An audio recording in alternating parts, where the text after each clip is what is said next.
for Coach Underwood. We're going to say it again.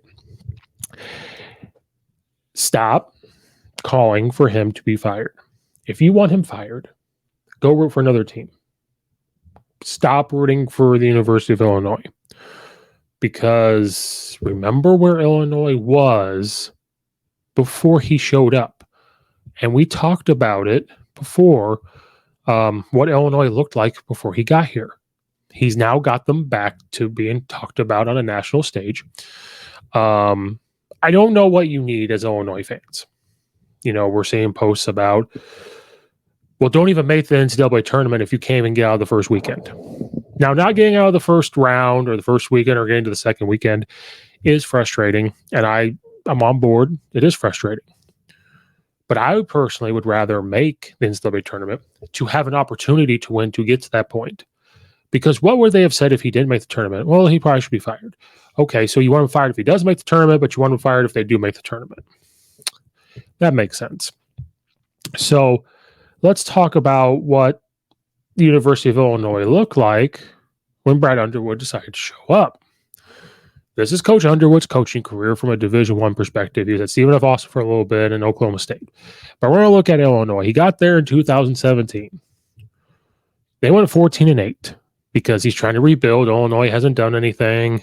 You know, he's trying to figure it out. You know, he's got to recruit, and he's recruiting the way we talked about. He's going to recruit freshmen and try to figure this out.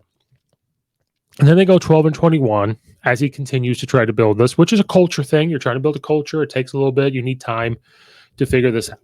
So he goes 12-21 in 2018 and 2019 season. Then we get to the 2019-2020 season where he goes 12-10. Now, this is when, you know, COVID started to happen. So he goes from 14-8 to 12-21 and then goes 21-10. Now they go 21-10. If we remember correctly, they were hot, man. They were looking good. They started on a win streak. They were going to make the NCAA tournament, and then COVID hit. Okay. They even got ranked as high as 19, and the AP final for them was 21. Then we get to the 2020-2021 season where we're still dealing with COVID. We're still dealing with how they recruit. We're still dealing with how they play games and practicing. Goes 24-7. So now he has a second 20-win season. Their highest AP high was their preseason number 8, and they ended up being number 2 at one point. They won the Big Ten Conference Tournament Championship, and then they finally make the NCAA tournament. Now, they should have made it the year before, but COVID. So, makes the NCAA tournament. 2020 last year, 2021 to 2022 season for Illinois, they go 23-10. They were 10 at one point, right? 19 at one point, preseason 11. So they stayed in there. They were the regular season Big Ten champs that year. Did not win the Big Ten tournament that year, but regular season Big Ten champs make the NCAA tournament again. Then this year, this is not updated. This is 20-12. They ended the year with 20-13. They were preseason 23. Their highest was 16. They did not end ranked. They made the NCAA tournament again. So this is his third straight NCAA tournament. This is his fourth 21 season.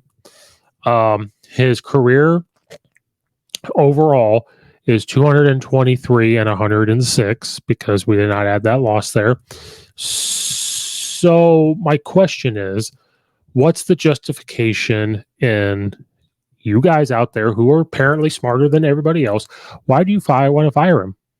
Oh, well, it's a participation trophy because you just made the NCAA tournament. Oh, every single game he has lost, apparently, he gets out-coached. That's the rationale that some out there I have gotten into it with have said, basically. Every time they have lost, this is what I'm getting out of this. Every time he has lost a game, it's because he's out-coached. These losses go hand in hand. The coach is going to take full responsibility. But ultimately, you don't think he's telling the guys out there to move the ball around. You don't think he's telling the guys to do this. You think he tells the guys to make a certain pass. So this loss thing has to come down to both. The players lose the games as well.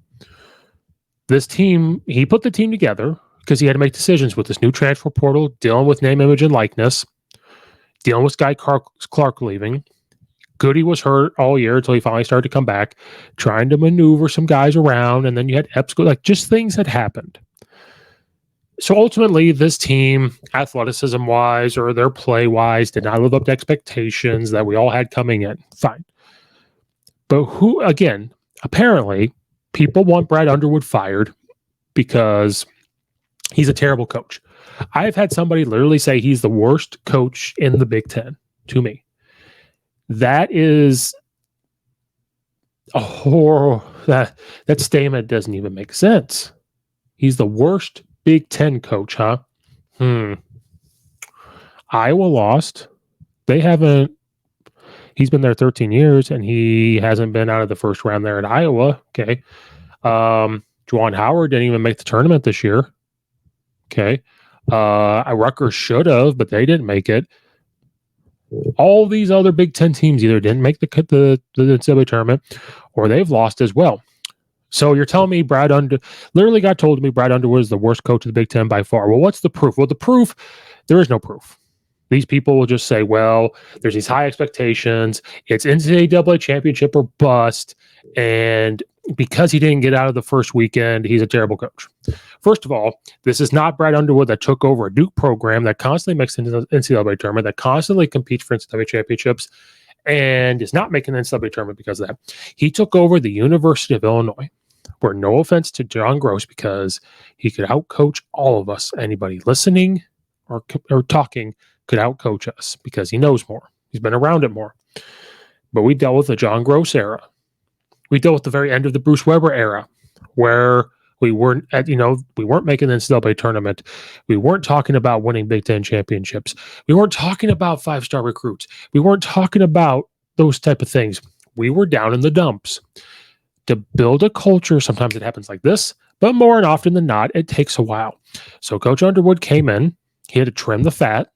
He had to try to recruit the way he knew how to, with freshmen, maybe a transfer here and there, but mainly freshmen.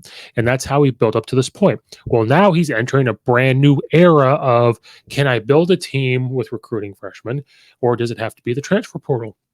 So I have to deal with name, image, and likeness. So this wanting to fire him thing does not make sense. I didn't know that 4 seasons wasn't good enough for Illinois and Illinois fans. I didn't know that. I didn't know that winning the Big Ten regular season wasn't enough. I didn't know winning the Big Ten tournament championship wasn't enough. I didn't know that. I didn't know taking them to 3 straight NCAA tournament appearances wasn't enough. Apparently, that's not good enough, because apparently Illinois is Kentucky. Apparently, Illinois is Duke. Apparently, Illinois is North Carolina. Apparently, Illinois is Kansas all of a sudden. Apparently, that's what we are. And we can never forget where we come from. We're winning basketball games. We are competing. People are putting Illinois' name into consideration of, if they do what they need to do as a whole unit, you're talking about Sweet 16. You're talking about winning an NCAA game. So every single time that he loses, apparently, it gets brought up that just some people, that he gets outcoached every single time. So then what happens when they win? Well, when they win, it's the players.